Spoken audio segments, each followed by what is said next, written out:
everybody. Welcome to ABA Inside Track, the podcast that's like reading in your car, but safer. I'm your host, Robert Perry Cruz.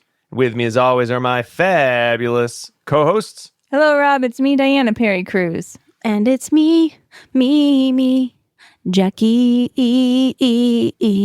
It's getting longer every time. It's going to be so long. It's going to go into like 30 minutes. And I'm like, You're going to sing this Star Spangled Banner in the middle of your name.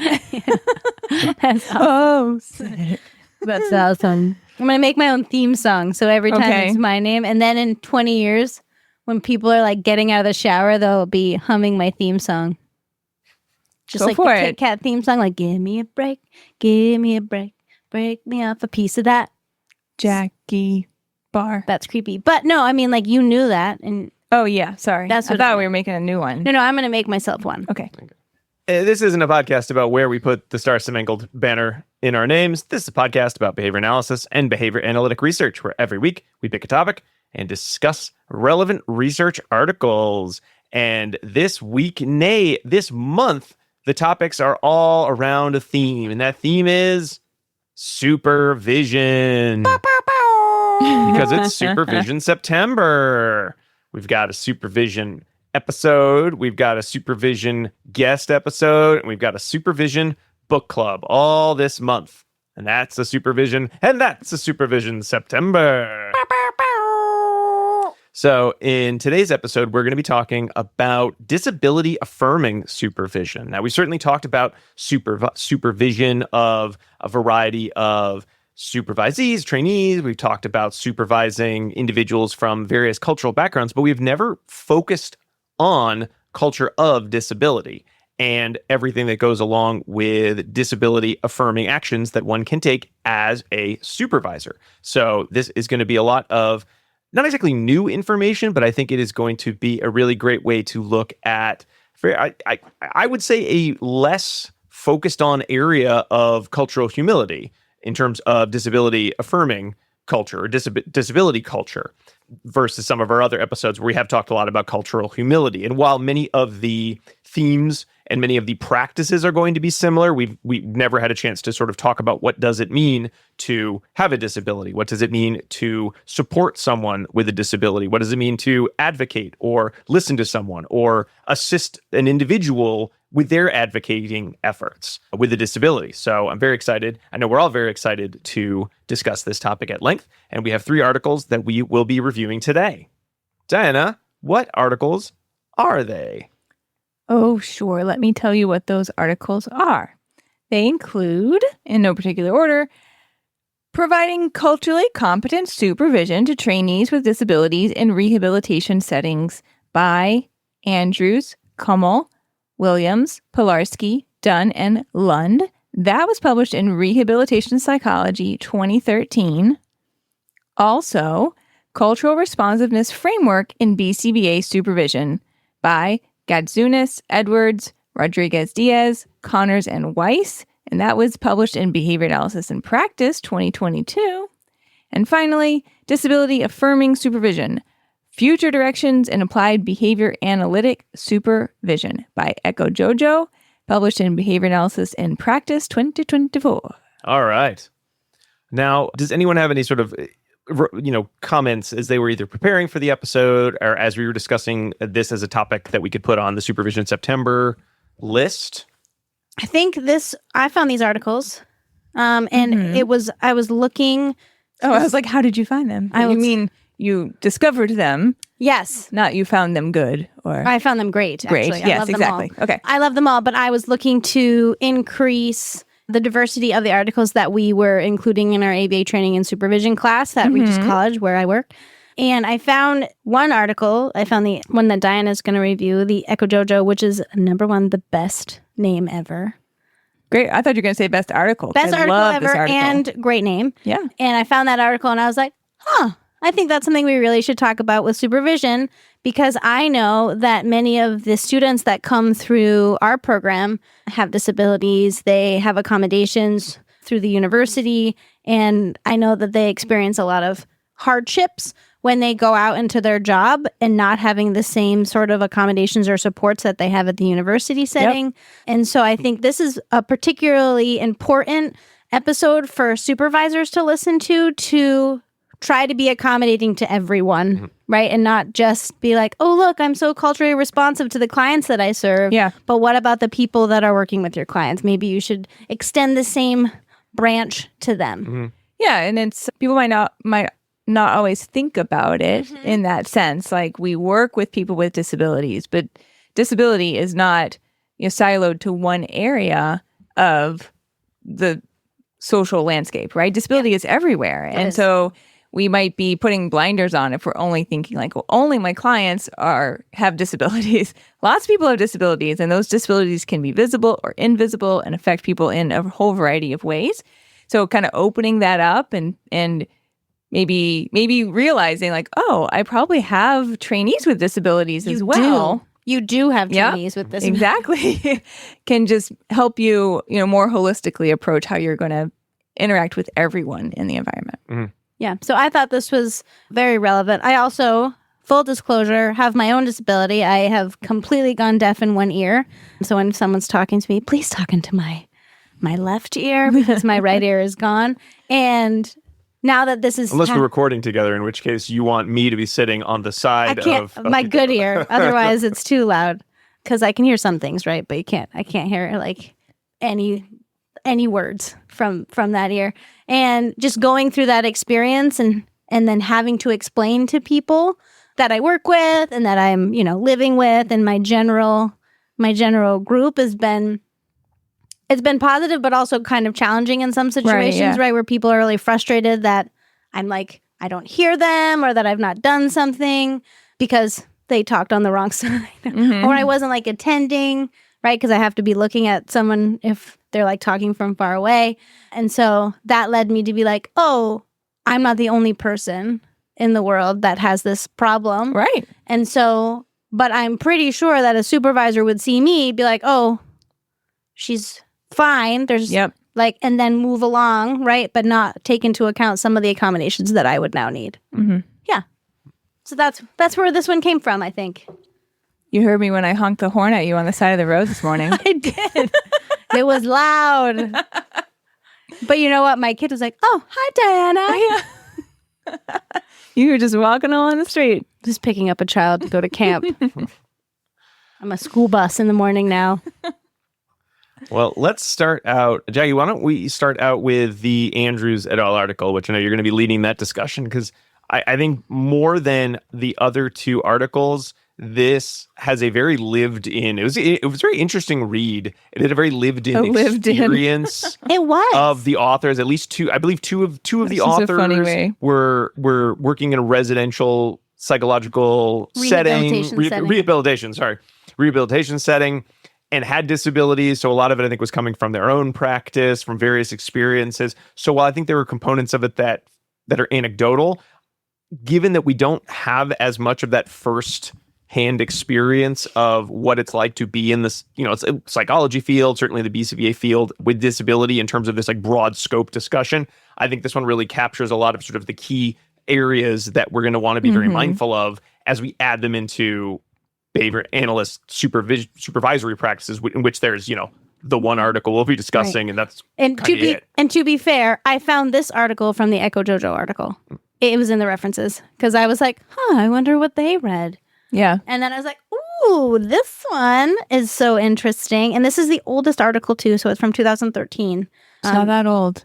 I know it's not that old. But it's like in some of these other topics. Right. It's like we as a field have sort of come to discover that maybe this is a subject we should be discussing. Yes. And then we go and look, and usually psychology or SLP has already done it. Or started the conversation, right? Yeah. So here, as I was reading this article, I was thinking about our field and how quickly we've come to publish articles on cultural responsiveness and looking at that with our clients and cultural responses related to supervision of our clients. And so I was like, oh, this is really interesting because I don't know another article beside the one that we're going to talk later about supervising your supervisees or trainees that might have a disability, right? And the authors posit that it's actually the worst occurrence if your supervisor's not taking into account any type of the disability that a supervisee has and doesn't even provide any openness to talk about that, right? Because then the supervisee or trainee, let's say call them trainees, may feel alone, right? They might feel alienated. And so then they will end up leaving, right? And so not only is that important to do, but we're also legally and ethically bound to accommodate for disabilities, whether they're visible disabilities in the form of a hearing aid or a wheelchair or an invisible disability, right? Something that we can't necessarily see. And we like a learning disability. Like a learning disability, right? ADHD, we can't see that.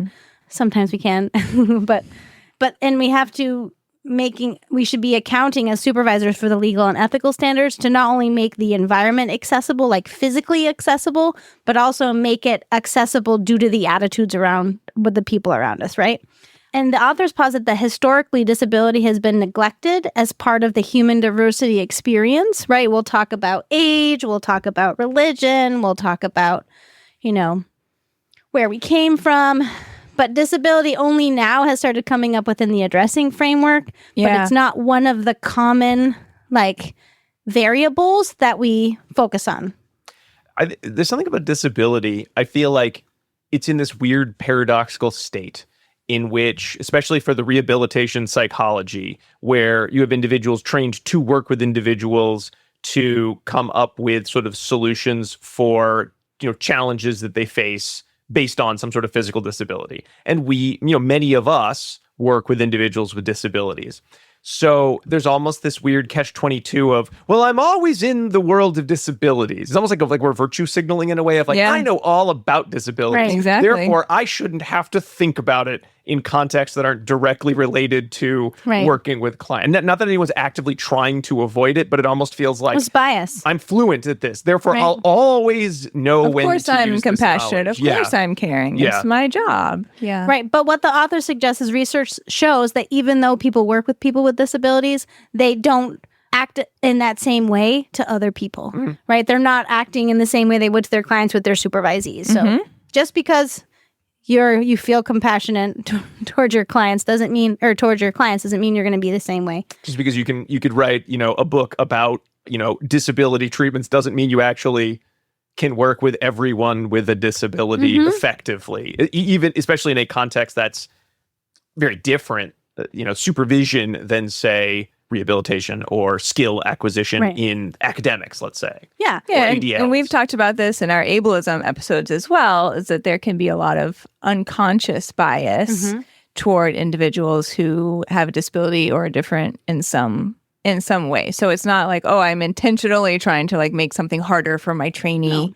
It could potentially be something that's unconscious that's occurring. So part of this whole process is just like when we talk about cultural responsiveness, we're talking about awareness of self, it's the same exact thing that should be applied here, is potentially thinking about some unconscious bias that you may be harboring. So they did a really interesting thing, I thought, in this article, is they created a vignette to talk about the issues surrounding supervision and disability. And I'm not going to read the vignette to you, but I'll give you kind of the gist, is that a trainee was going to their clinical placement site, but the door, they were in a wheelchair and the door didn't work still. And so one of the nurses came running over to open the door for them.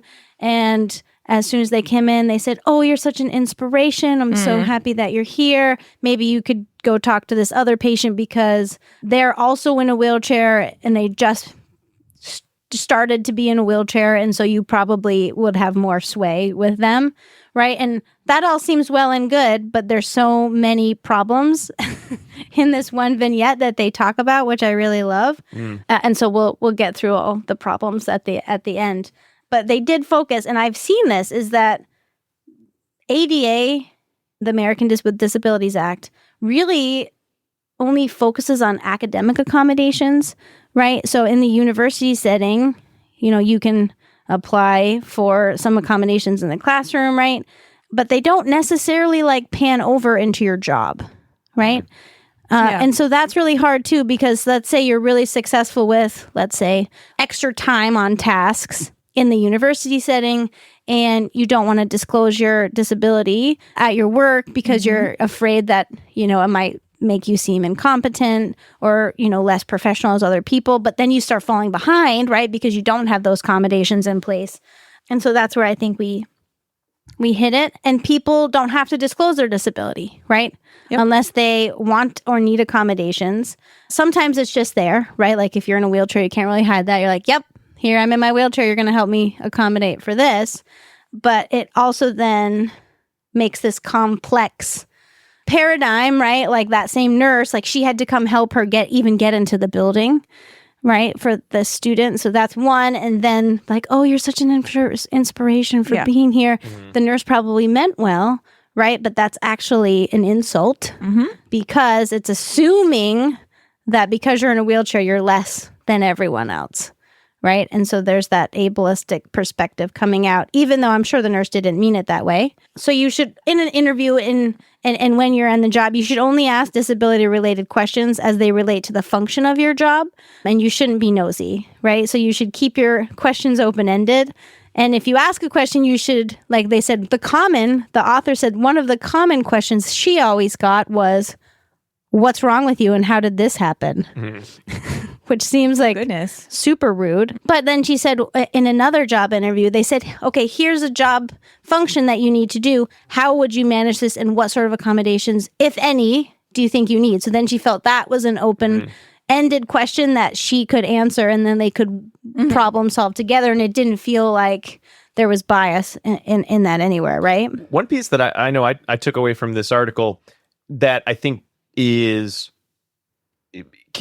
can make in terms of the supervision piece a little tricky is that you have what as a practitioner should you be thinking of when it comes to cultural humility, when it comes to working with individuals with disabilities. But the other piece is the supervision task of teaching your trainee. And sometimes people aren't going to phrase it this way. Right. So how can I help you respond in those situations? Because as much as it would say, you as a supervisor, you're going to be modeling as much, cultural humility as you can. There is the reality of not every job is going to ask that open-ended question. Right. They might start with what's wrong with you? Do you think you could really do this job with all your disabilities? Yeah. And, then what is your response then? So you're sort of in this odd middle zone where you need to be able to talk about disability in a supportive way. Mm-hmm. You need to be able to sort of model how, society is not at a place where ableism has been removed. Therefore, how do you need to respond?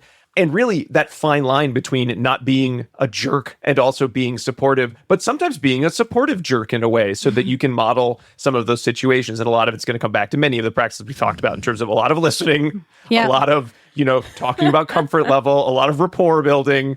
Don't start off with let's do an exercise of like the worst thing that could possibly happen in your job interview. Yeah. Robert Perry, supportive jerk. Supportive jerk. I'm going to put that on my business cards. No, but it's true. They do say that it's really important to be a good role model, to teach self-advocacy, but not always do all of the things like, oh, I'm going to take care of all of that for you. Because I see... I'm going to follow up. Yeah. Oh. Enabling versus advocating. Yeah. So you might have to do some, right? But you want to be doing it in a way that's thoughtful. And so then the article kind of shifts gears a little bit and talks about disability culture, which I think is important, where disability is viewed as a cultural experience and not as a medical one. And this has really helped the disability community have a shared experience of pride instead of the shared experience of oppression by the normative culture. And so they said that it may be difficult for someone if they have a disability and they're on one of the four parts, right? That they're recognizing their disability, that they're accepting of their disability, right? She said the author suggests there's a journey from like, okay, you might be at like shame and embarrassment that you are different than other people all the way to pride or somewhere in between. Yeah. And so as a supervisor, it might be important to have those types of conversations in not a like leading way, like, where are you on your journey? But right, have those discussions and know that it may be difficult for the person with a disability, the staff member, to then work with someone else that is at a different part of their journey, right? So like if you're very prideful of your disability and maybe your client has the same disability and they're not quite proud yet, right? That sometimes staff may try to force their views onto the client, be like, you should be proud, like blah, blah, blah. So, right, you have to accept everyone's journey. And so that might be part of the supervision component.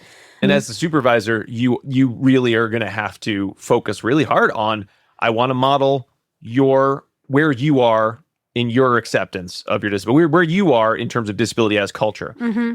I don't want to tell you can't tell everyone about where you are on your journey. Right. I want to tell you sometimes when you're working with a client who is not in the same place as you need to practice cultural humility, even though you may be in the exact same, you might have the same cultural identity in terms of this disability. And therefore, how would you talk about this? Or how might you phrase your pride in a way that doesn't come off as dismissive of somebody's, steps of a journey? And again, that's a tough position. That's a really tough position, right? And certainly I think many, trainees these days have probably had more conversations with other members. They've had easier time communicating with other members of disability culture. So they probably are much more fluent in being able to have these conversations than, say, even in 2013. If you're 25 in 2013, you may have never heard of, the culture of disability, or it may have been something that was like, other people do that, but not me. And I've just sort of not ever talked about my disability.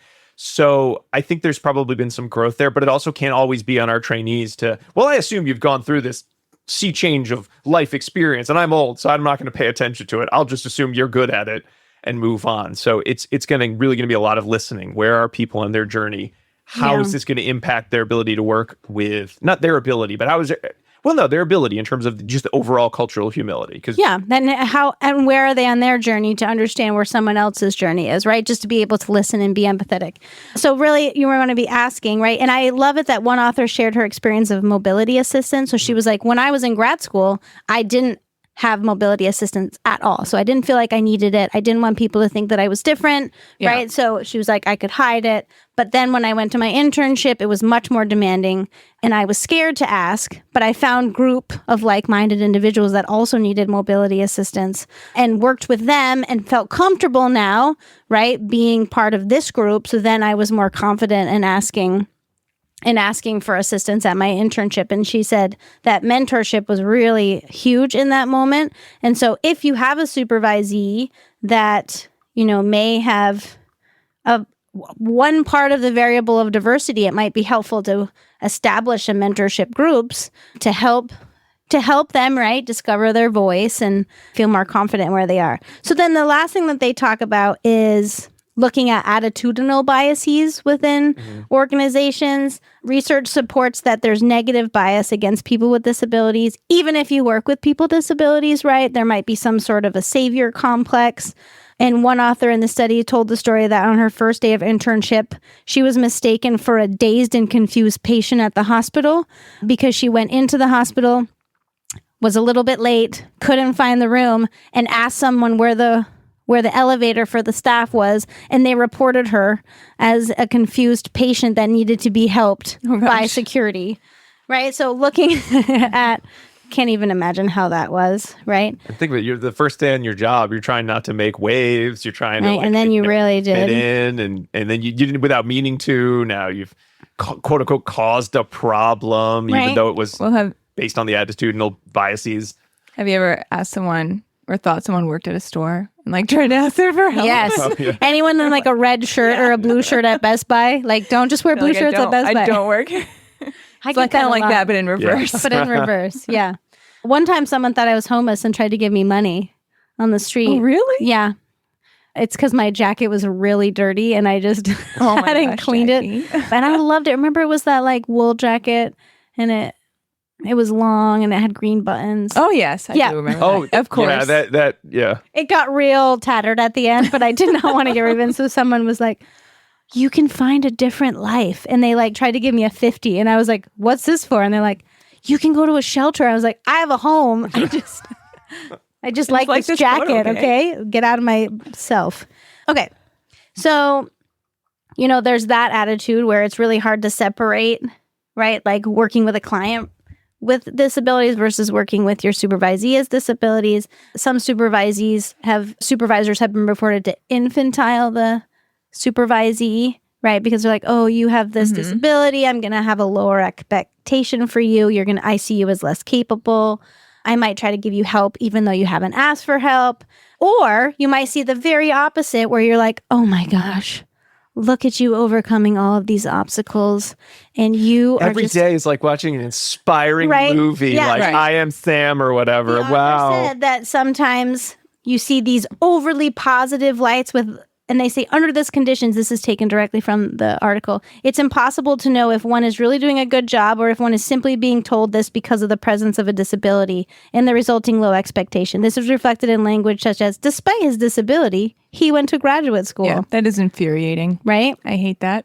And those, I think I've said this on another episode too, but those stories like that, people call them inspiration porn. Mm-hmm. Yeah. Because they make you feel good for watching them, but they don't make the person feel good for having that have been their experience. 'Cause Right. it's like taking it away from them, taking the pride that they could have in whatever was that's Right. done is like flipped, and it makes them feel bad. So one rule of thumb that they suggest as a supervisor is if you want to say these things, I like this. replace another disability variable and see if it sounds good. Like, you do such a great job that Well, not you're- a disability. No, it's another variable. Another variable. Another variable in You said diversity. disability Oh, sorry. variable. I meant The variable. story was going to go really bad. Yeah, another diversity Yeah, yeah. variable. You do such a great job that I almost forgot that you're a woman. That Right. doesn't seem so flattering. So, like, maybe you shouldn't say that for other variables of diversity.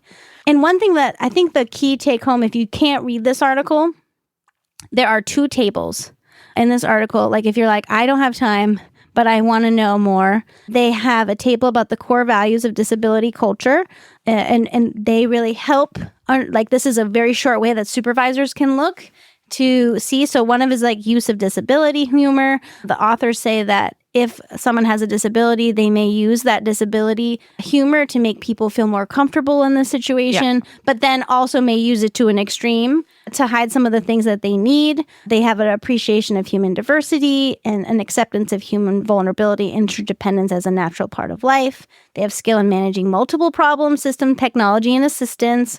They have shared language and evolving systems and a collective social political worldview, right? And so that's important to know. These are the core values of disability culture. So if you can't read anything else, read table 4, but then also go back to table 3 because they give a really nice summary of recommendations for supervisors of trainees with disabilities. It's like, so I'm going to pull it up because when I put it in here, I made it so little and I can't read it. So I'm going to make it big, and I just want to highlight some things in it because it's, I think, one of my favorite. It's a great table. It's a really, I got it up here right now. Do you want me to? I got it. Okay. All right. So one thing is you consider the disability as an element of diversity, right? Yep. So help trainees understand and respond to clients' reactions to disability in a way that's both appropriate and comfortable. Interviews may appropriately inquire how the trainee would explain his or her disability to a client and what accommodations the person might need. Inquire about, for all trainees, what accommodations may need to be added, right? Not just the one person that has a disability. Learn about various options or types of accommodations, like you do the work too, right? Assist as an advocate for assessing and securing appropriate accommodations. And this one's not really appropriate for us, but be aware of the boundary between supervision and psychotherapy, right? We're not going to, but make sure that we're not trying to use, like treatments that we would use as our clients on our supervisees. Be like, let's do a DRO. And maybe you will, but like, think about how that might feel. Make supervision an opportunity to discuss all diversity variables, not just disability, and try to resist medicalization of the trainee. Right? You don't need to ask questions that go beyond the job just because you're curious and interested. Like, don't do that. You have to have a space to process and problem solve reactions to this disability with the trainee and supervision. Facilitate opportunities for the trainees for mentorship. And they say that it's going to be really hard to find mentorship potentially with a disability or find an ally that's going to be helpful. And then assist trainees with disabilities to develop their own style of coping with systematic and attitudinal barriers that they will have. So I just love that. Like this very quick little, here's a table. These are the things that we recommend to remember as a supervisor that is working with individuals. And you didn't list the last point of the table, which is give people this article to read. Right. I just love That's that. true. We've got two Little articles self-shout out. that part of the steps are, hey, you should use this article as part of your supervision. I didn't put that in there, but they did. I Yeah. don't know. I just like that. They're like, we have summarized it for you. Have people read this. Yeah. There you go. If you're looking for a good group article study, we have two in this episode that recommend themselves for that activity. One we've done, one we'll do in a little bit. All right. So now that we have, I think, a really nice sort of background on the overall, potential for, work in, supporting a trainee with a disability from at least the kind of a psychology standpoint, let's take a little break. And when we come back, we're going to turn it into how we can use some of these techniques and how we can use some of these areas of discussion in work in behavior analysis with our trainees. We will be right back.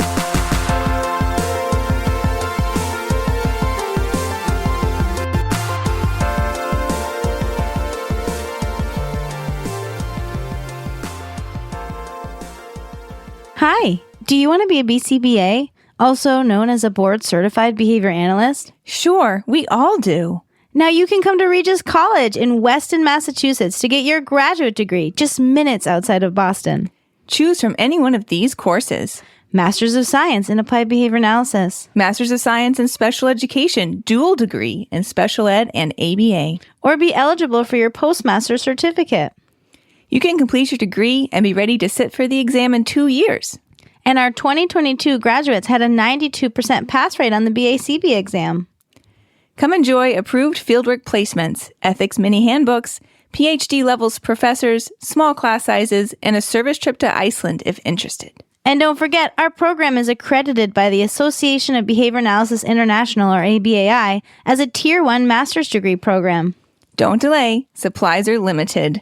Learn more at regiscollege.edu. Again, that's www.regiscollege.edu. regiscollege.edu. One more time, www.regiscollege.edu. See you there. Bye.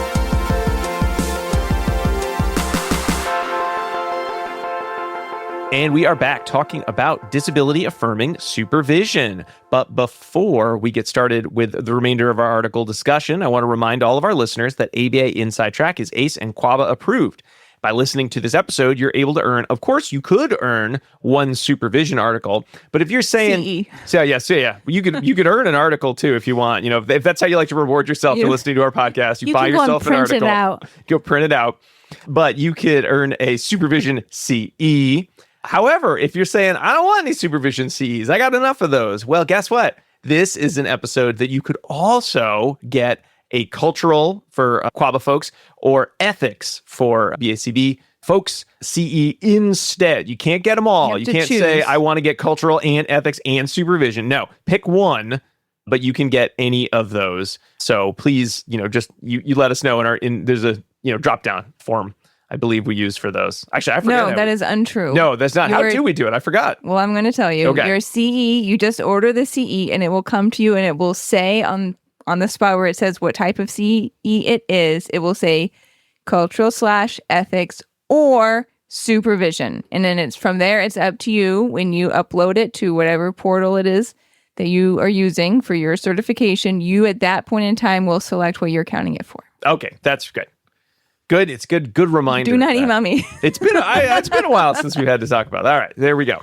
So, but to do that, though, you have to finish listening to the episode, go to our website, abainsidetrack.com, or click the link in your podcast player and put in some secret code words. And the first of those is mocha, MOCHA. Mocha, like the coffee drink. I forget what makes it a mocha. Is it a chocolate? Yes, it's a chocolate coffee. Chocolate coffee. Or if you're British, you can say mocha. Mocha.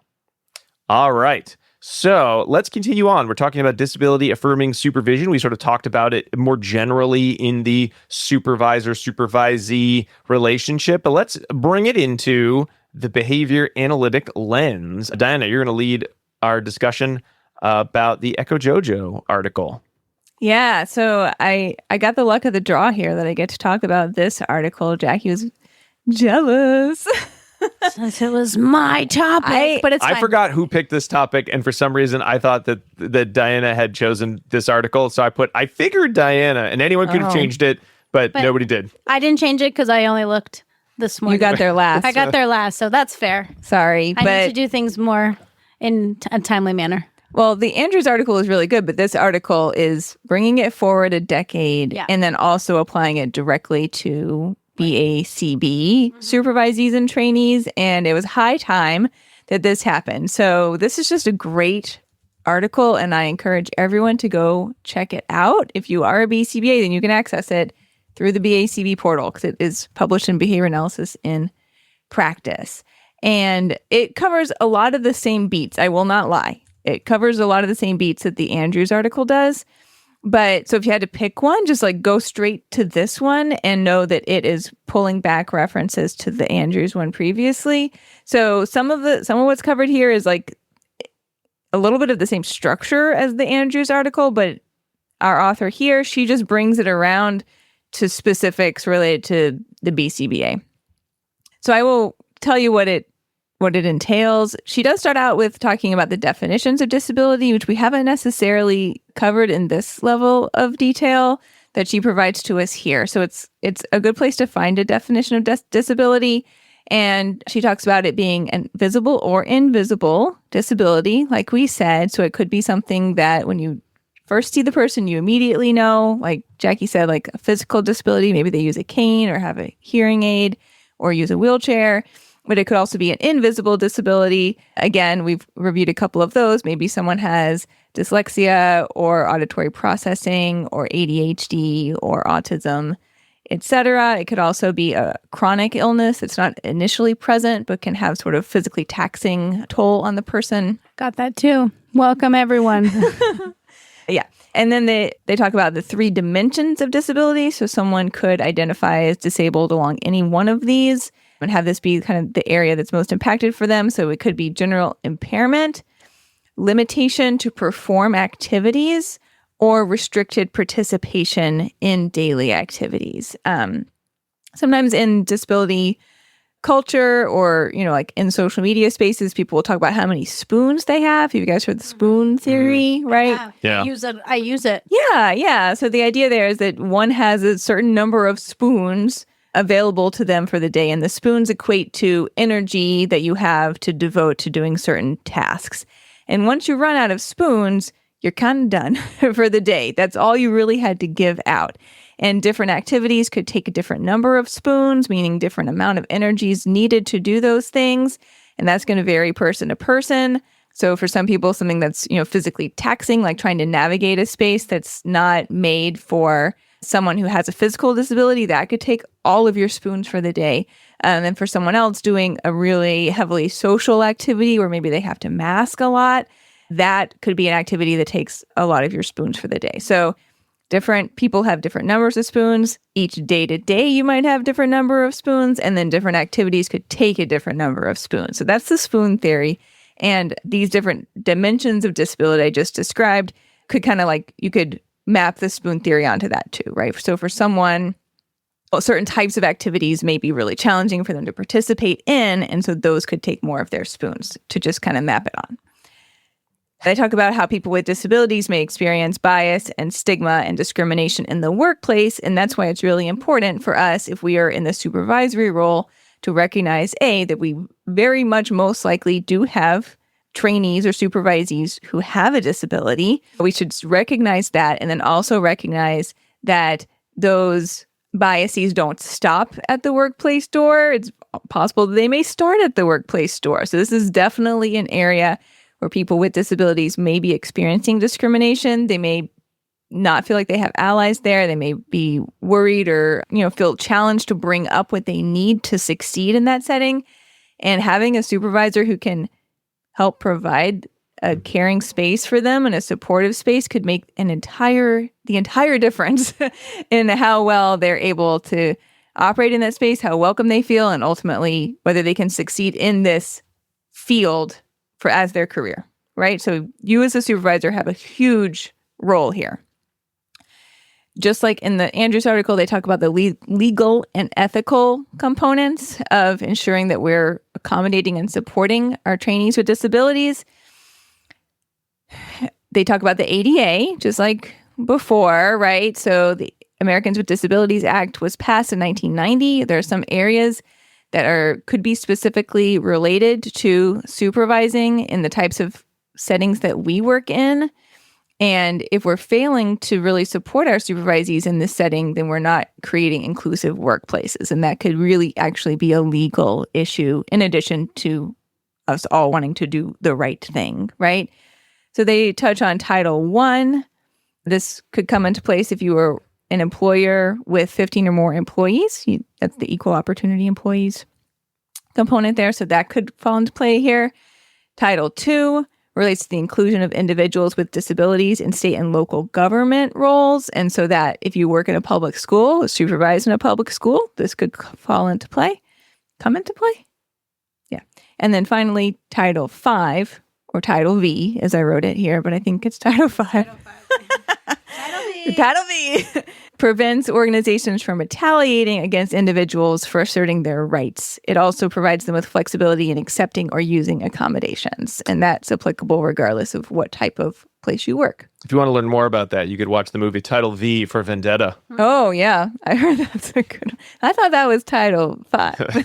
Oh, that was Title I think L. Title V for Vendetta. Title V for Vendetta. Okay. Well, yes, you don't want the organization to have a vendetta, actually. It does all tie in together, come to think of it. And then and this is important, ding, ding, ding, everyone, they also relate to our ethics standards. So here we go. It's actually tied into the BACB's ethics standards as well. They note that standard 1.07 relates to cultural responsiveness. And we've already established disability culture as a culture, right? And so it's a very small leap to then say, oh, well, if that's a culture and people identify with their disability as being an important part of their identity, then that's a culture that we need to be responsive to. It's like a no-brainer, right? Like this is absolutely something that when we talk about cultural responsiveness, disability culture should be part of that conversation.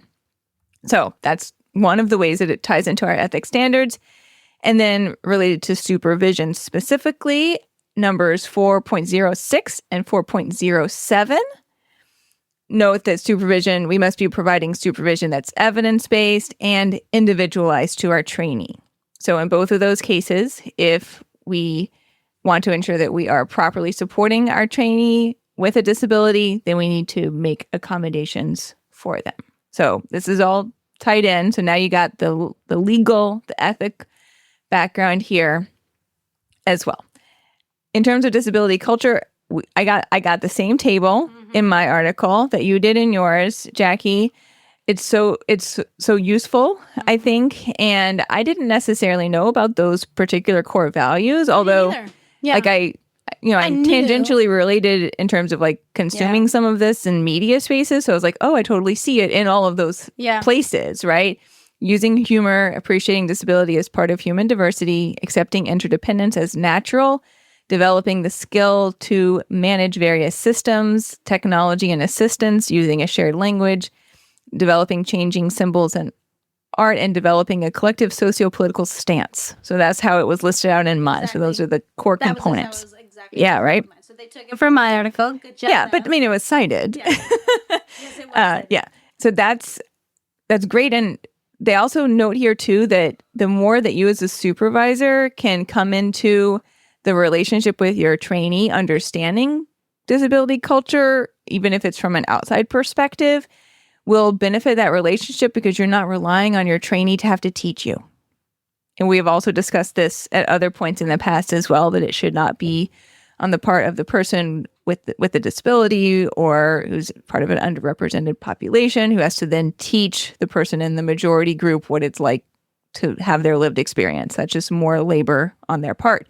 So the more you can come into this, having that background, fantastic. My article also, and I don't think I wrote this down wrong, but my article said people prefer people first language. And your article was kind of like mine back and forth. They said that, which I agree, is that there is a debate. Yes. Right? There's a debate. Recognize that there's a debate and ask. Yes. Because a lot of the people first language discussion came from the 70s and 80s in terms of trying to acknowledge that an individual is not just well, you have a disability, therefore that's the only thing that defines and is of value, not of value, the only thing that sort of defines what your life is going to be. So using people first, the thought was from the non-disabled community, well, this makes it clear that I think of you as a human being with many facets, one of which is a disability. However, over time that has changed because a lot of individuals, as disability culture and awareness has grown, has felt like, well, I while I am a person, this is a defining factor of me, and I am proud of this being a huge part of who I am, and to put it after makes it less than. But not everyone's going to feel that way, so it is, I think, like you said, Jackie, acknowledge there's a debate, and I guess you would just ask so the person. What do you want me? There's how would we phrase it? Now I know there's a real debate. Like, what terminology do you prefer? I'd love to hear more about it, or I'd love to hear more about your experience and sort of what language might be a good way to phrase it. Yeah. Don't do. What should I call you? Chances are, in having that conversation, someone will say, "As a person with a disability" or "as a disabled person," and that can be your clue in as well. Mm-hmm. Rob, do you know what some people in the disability community call non-disabled people? I may, but what? TABS, which stands for temporarily able-bodied. Oh. Yeah. Truth. Right. I was once there. In terms of everyone will have a disability, or at some point you also will be broken, your body will stop working the way and kind of break down through time, and you also will have difficulty with many things. At some point in your life, you will have some type of physical disability. Right. Yep. Just a few short years ago, I was able-bodied. Yeah. No, seriously. And now I am not. Yeah. In many ways. Yeah. It's the only minority group that most people will end up being a member of. Oh, yes. Yeah. I have heard that.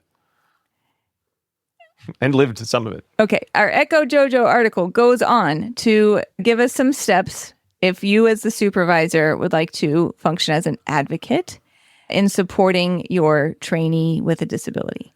Now, did I say, or maybe I skipped it, I'm not sure where I meant to say this, was that you also may not know if your trainee has a disability, because people do not have to disclose that, as you said, Jackie, and they may not initially do so, like during, I think I'm going to say this later, but anyway, during the training, an onboarding process, right? You're not necessarily going to bring up a disability because it could really single you out. It could make people treat you differently, et cetera. So people might be more likely to say, well, let me just see what I can accomplish in this setting without additional accommodations, which could end up being to their detriment if they did need those accommodations. But down the road, they may disclose it later.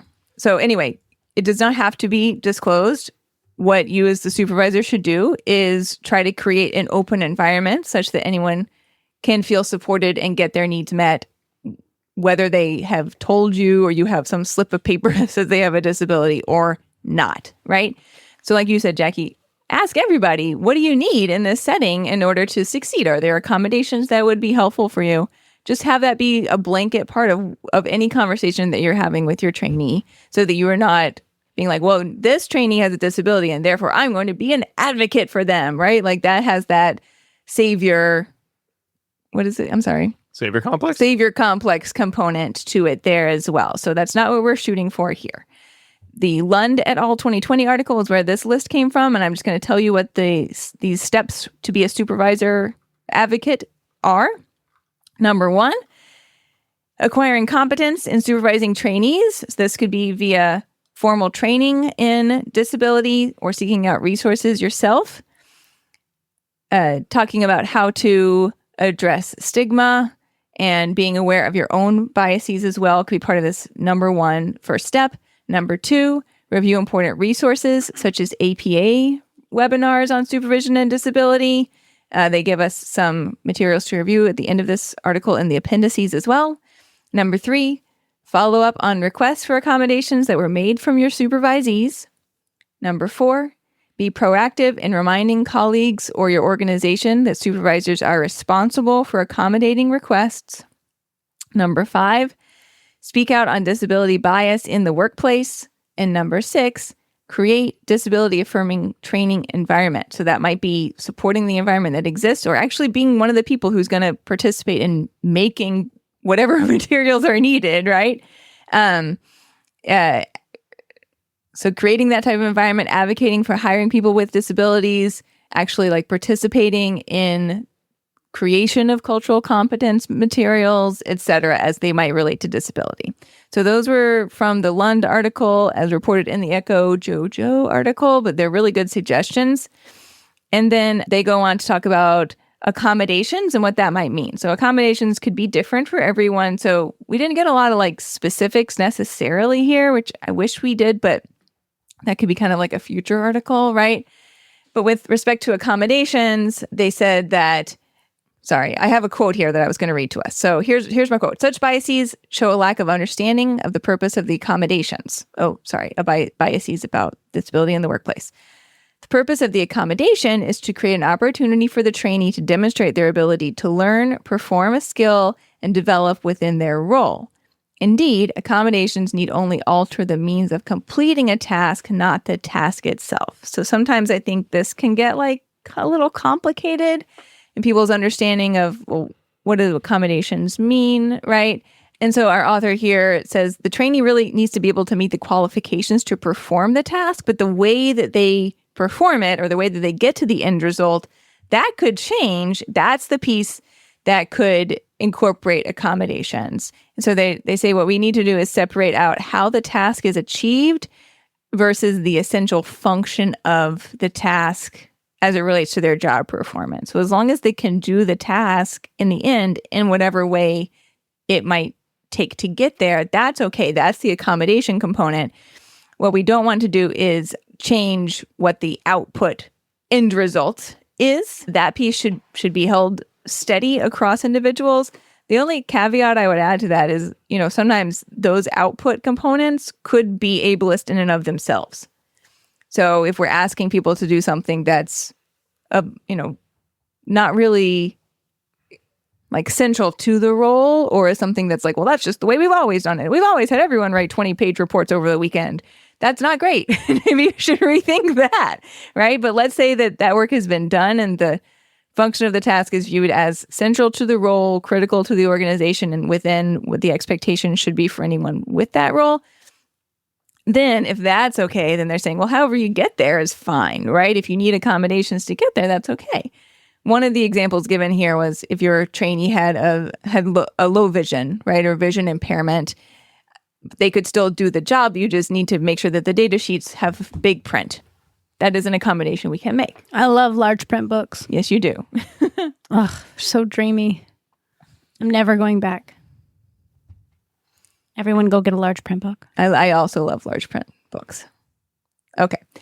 And then at the very end of this article, they just say, let's think about this from a behavior analytic perspective. They kind of bring in discussions about selection at the cultural level and how we should think about our organizations as culture and what can we do to set disability-affirming goals within our organizations. They did talk about the Leland and Stockwell's transgender and nonconforming self-assessment tool for affirming practices, which was kind of cool. And then they had some examples of how you could do something similar with the disability-affirming practices. And they included a couple examples there that people could go check out. I loved this article. Great. All right, so we're going to wrap up with sort of the take-home part. So this is going to be the introduction to the dissemination station, though we're not going to put this article, the Getzunis et al. Article, all in the dissemination station.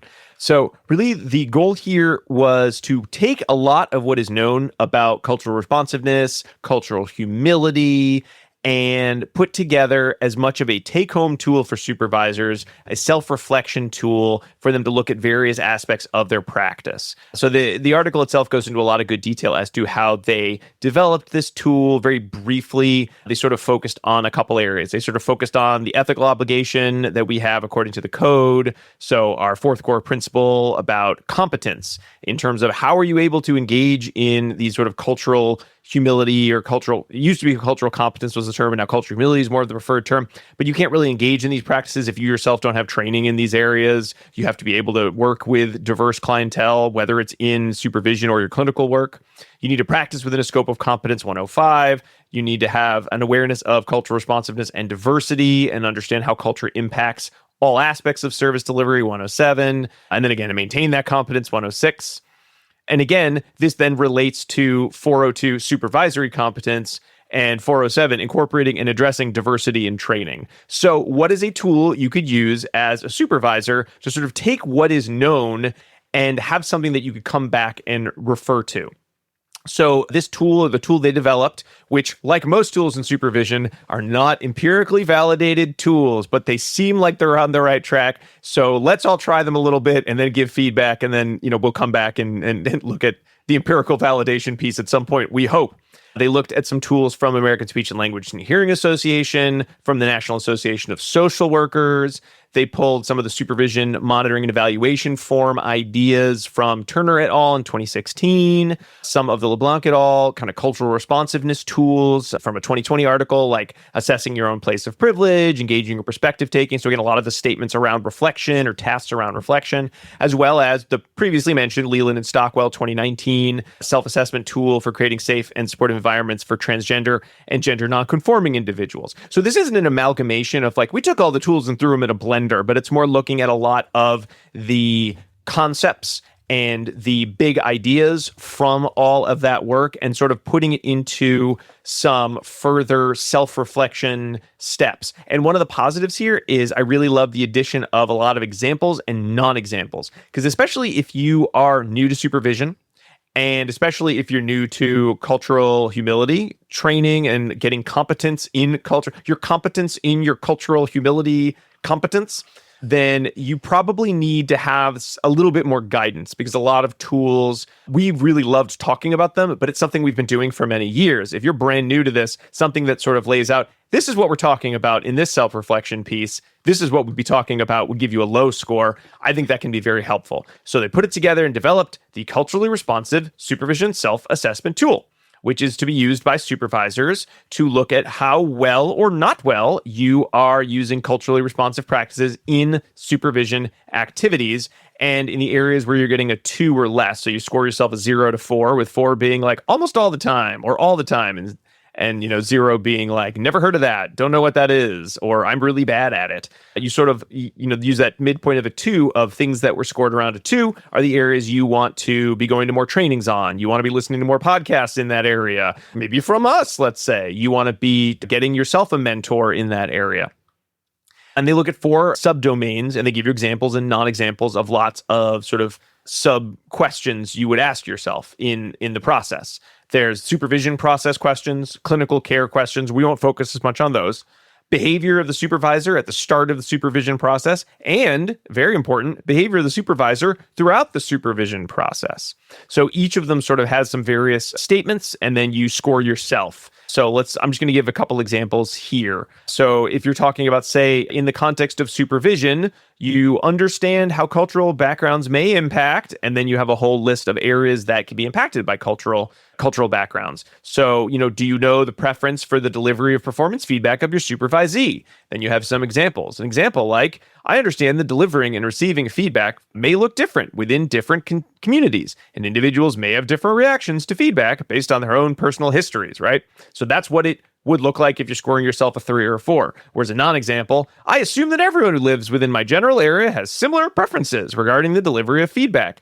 Okay, that's probably more like a 0, a 1, or a 2 that you might be giving yourself.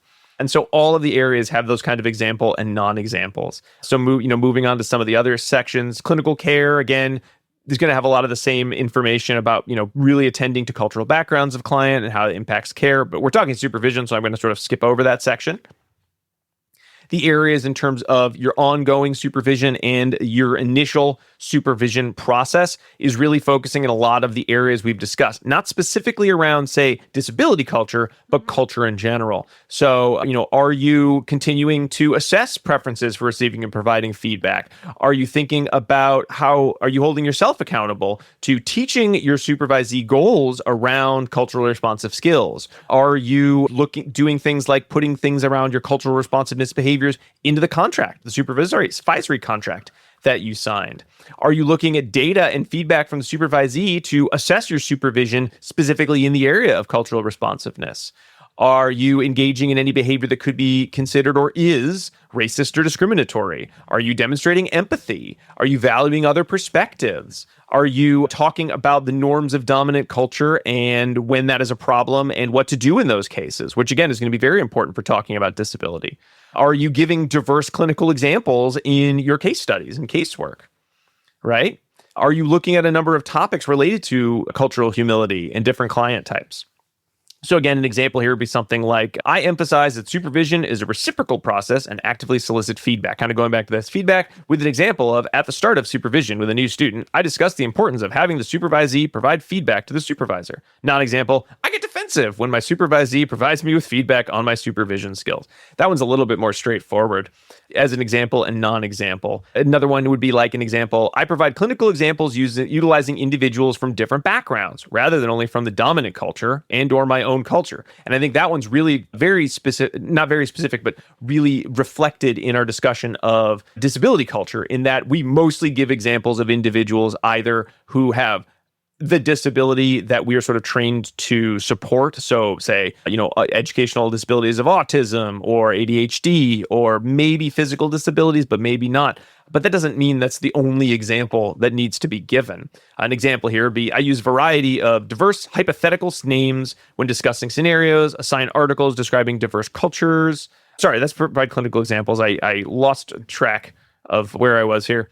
Like in, I didn't watch Elio, but in Elio, the little boy has a eye patch. He got in a fight. Okay. He had to put it on because he was injured. So it's a temporary disability. Okay. But it's still, I didn't know if it was a plot point. No, exactly. Okay. I liked it in the sense that it was an additional example of a potential physical disability that ideally wasn't like the central component of that character. Mm-hmm. Yeah. So but I didn't see the movie. I went and saw Elio would be you'd be moving I up saw higher. it. You'd be higher on the score if you're like, I saw the movie Elio, and sometimes people can't see out of both eyes. Whereas if you're like, Elio, the movie with the kid with one eye, no thanks, that would be you would get a zero. Okay. There you go. I'm trying to relate to you. Aw. What, so you just use Pixar movie examples? Yeah. I mean, Everybody knows for this podcast, the only thing I talk about is Pixar movies. Folks, I don't. I talk about a lot of things. So also very true.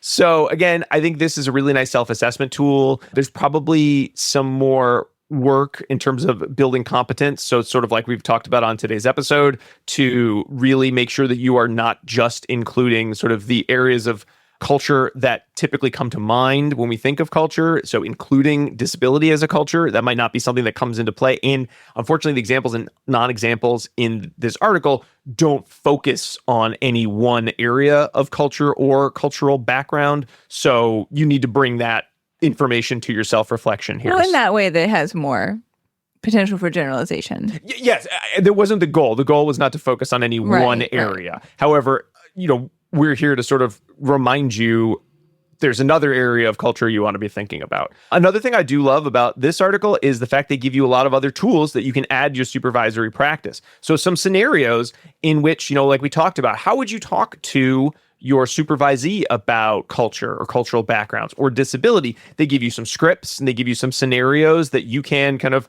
talk in the mirror and do self-reflection on, or you can make a part of group supervision. So for example, if my supervisee were to describe a situation in which they experienced racism or prejudice due to my actions, I would comfortably know how to react in a sensitive, validating, and solution-oriented manner without getting defensive. And then you don't just get to score yourself. Actually provide an example of a situation and how you would react. So here's a way that you can start thinking about how you as a supervisor would act, or you can make that a part of your supervisory activity. They have some self-reflective writing activities. They have some practice. They also recommend that, hey, perhaps you could use this article in discussing this tool in these areas as part of a group supervision or an individual supervision discussion. So now you have two articles to fill some of those group supervision meetings that you could be using to talk about cultural backgrounds and practice. Again, not empirically validated, though they did double surveys, one of their first edition, one of their second edition, and they were able to get a number of, they weren't able, sorry, that makes it sound like they pressured them. Try again. They got good feedback from 16 different people of the different editions that were administered the tool and said that they would use it, or they're somewhat or very likely to use this tool in supervision. So face validity. You've got a lot of that here. So what I like to do as we move into dissemination station is put it all together. So we sort of talked about the overall experience. We talked about some steps to take. And now we have sort of a tool about cultural responsiveness, whether it's using this tool specifically or using other tools that we've discussed in the past, or in terms of, extending on some of these activities. What would be some take-home areas that we could add? We can put all of the discussion together, but focusing on the area of disability-affirming supervision. For me, I'll take the easy one because I started the question, which would be, I think when you're looking through a tool like this cultural responsiveness self-reflection questionnaire, I would just go through it a few times and make sure at least one of those times when you're going through it, you think about it in the lens of, maybe ethnic background, then maybe go through it and think about it from a lens of maybe an age background, and then make sure, as you're going through the different lenses, also the lens of disability affirming care. Not so much because you always need to do that, but I think if it's something that is not a fluent skill, and for many of us, especially if we're from a dominant culture, it is not a fluent skill. It does allow you to sort of think about many of the individual nuances of culture. None of this is going to be foolproof, but it will allow you to sort of think about where are the areas where there is the most need for growth.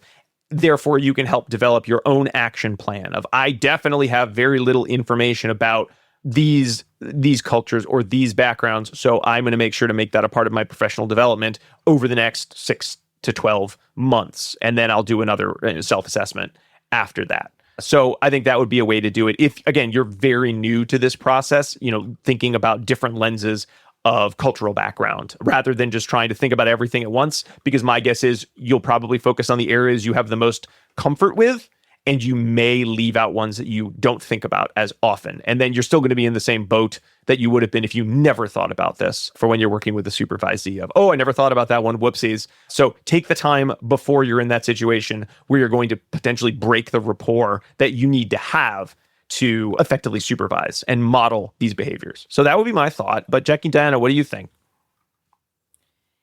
I think just as we've had these discussions in other places about cultural responsiveness, it's kind of a breakdown between, in that case, cultural awareness of self, and then how you can then apply cultural responsiveness towards others. It's the same process here. So if you haven't ever thought about disability and how it might, if you have potential unconscious bias toward disability, you kind of have to start there before you're then going to be able to properly train and supervise your supervisee with a disability. So it's a lot to kind of cram into one episode. I also think that the varying types of accommodations for someone with a visible or physical or invisible or, maybe neurodiverse disability are really different. And so it's hard to blanketly state what one should do as the supervisee. So it's going to be an individualized approach, how you should most properly accommodate that individual person.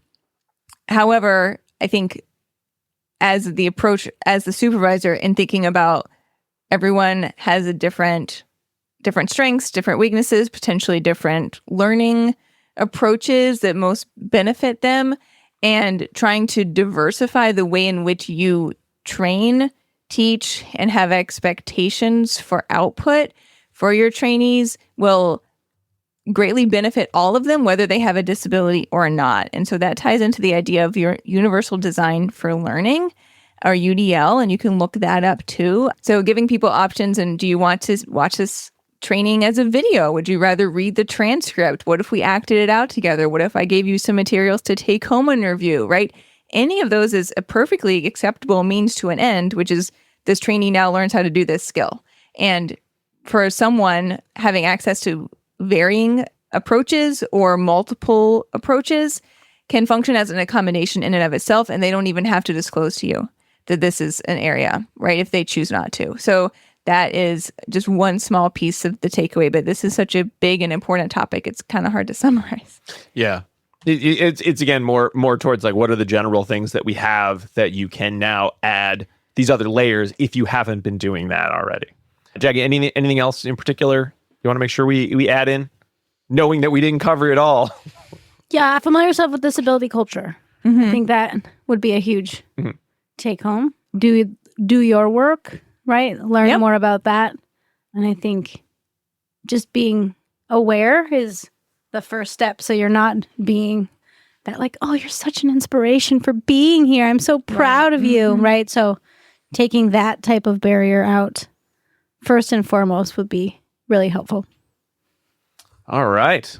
So we have some tools here. We have some discussion points to begin with, but like we've been talking about, there's a lot more to cover and to learn. So hope you all found this to be a good, maybe not starting point, maybe starting point, a continuation point in your own self-reflection on your supervisory abilities in the area of cultural awareness, especially in the area of disability awareness.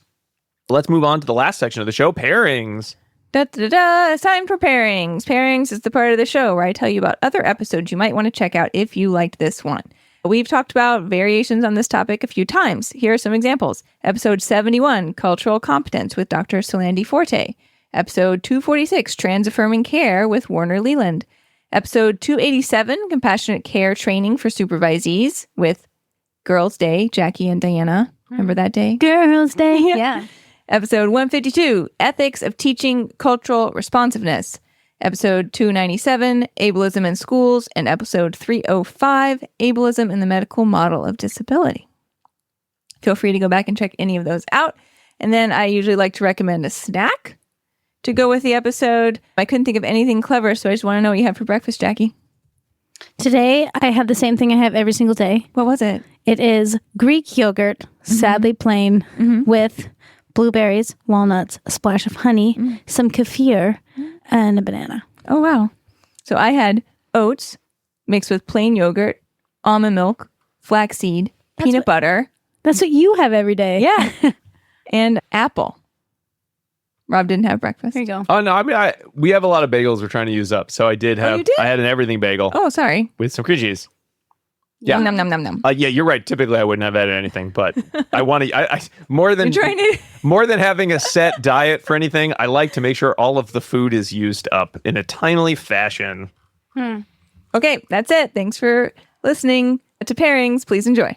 All right. Well, thank you all so much for listening to this episode of ABA Inside Track as we kick off Supervision September. We've got some more supervision episodes coming up, so make sure you are subscribed on Apple Podcasts, Spotify, or wherever you like to listen to podcasts. You can find us online at abainsidetrack.com, where you can find links to all of these articles, which you should definitely check on because you're going to want to have access to some of this information as you're continuing your supervision journey.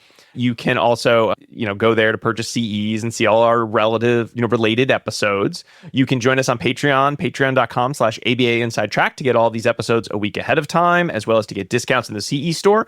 If you subscribe at the $5 and up level, you get access to our quarterly listener choice episodes with a video, with the video player component, as well as a free CE.